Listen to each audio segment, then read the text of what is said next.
I'm 42, my cells think I'm 53, over a decade. Listen carefully. So in the last video, we showed you the clock that started it all, the Horvath clock, developed in 2013 by Dr. Steve Horvath. This was the first age clock that could read your biological age directly from your DNA. Think of it like an odometer. It tells you the biological mileage that you've racked up until this day, which for most people isn't the same as their chronological age or the amount of birthdays they've had. That gap between accumulated DNA damage and your actual chronological age is a signal that shows you wear and tear within your DNA. So here's the obvious question. If your biological age is 10 years older than your chronological age, doesn't that automatically mean that your risk of disease or death is the same as somebody 10 years older? Meaning if I'm 43 and my biological age is 53, then I would automatically assume that my risk for death or my risk for disease would be that of a 53-year-old. Makes common sense, right? But when scientists really checked it out against real-world outcomes using Horvath's clock, the signal was pretty inconsistent at scale. These inconsistencies proved that the Horvath clock was good as an odometer. It's great to tell you the biological mileage that you've racked up, but it wasn't great at telling you when the engine was likely to fail. This gap was filled by another scientist 5 years later, working alongside Dr. Horvath himself.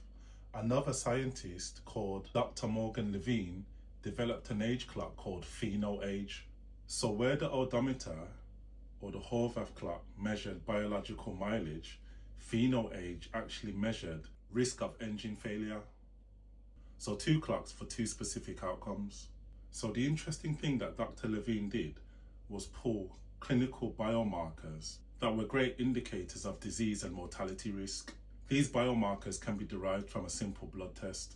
These biomarkers included blood sugar, inflammation, liver markers, kidney function, and immune cell counts. She tracked nearly 10,000 people across 2 decades, measuring these biomarkers across the whole group.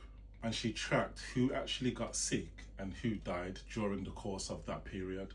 Then she worked out how to combine all of those numbers into a score that accurately depicted the risk of biological engine failure. So to sum it up in simple terms, the Horvath clock was specifically designed to test the mileage, how many miles your biology has driven, whereas PhenoAge was specifically designed to tell you the risk of your engine breaking down. So say your PhenoAge comes back 10 years above your actual age, that doesn't necessarily mean you have 10 more biological years on your clock. It means your real-world disease and mortality risk is that of somebody 10 years older than yourself, not your actual chronological age. So the Horvath clock gave us the actual mileage, the mileage on how far your biology has progressed.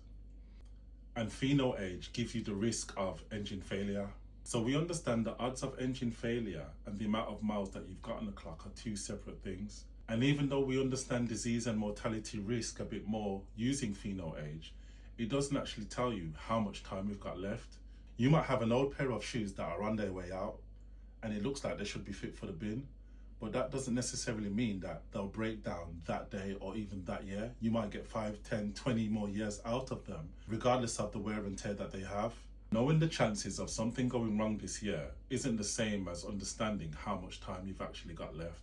That's a completely different question, which we will answer in the next video. The key takeaway is your birthday is fixed. There's nothing you can change about that. But your biology is something that you can change, and that change is hidden in your daily activities. What you choose to do on a daily basis will govern which direction your biology will move.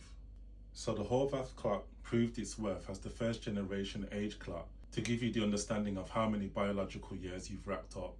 And PhenoAge does a great job at telling you what your risk of disease and mortality is, meaning your risk of engine failure. But neither clock could tell you exactly how much time you have left. That was dealt with by another clock that we'll talk about in the next video. Stay tuned for more. The intelligence is yours.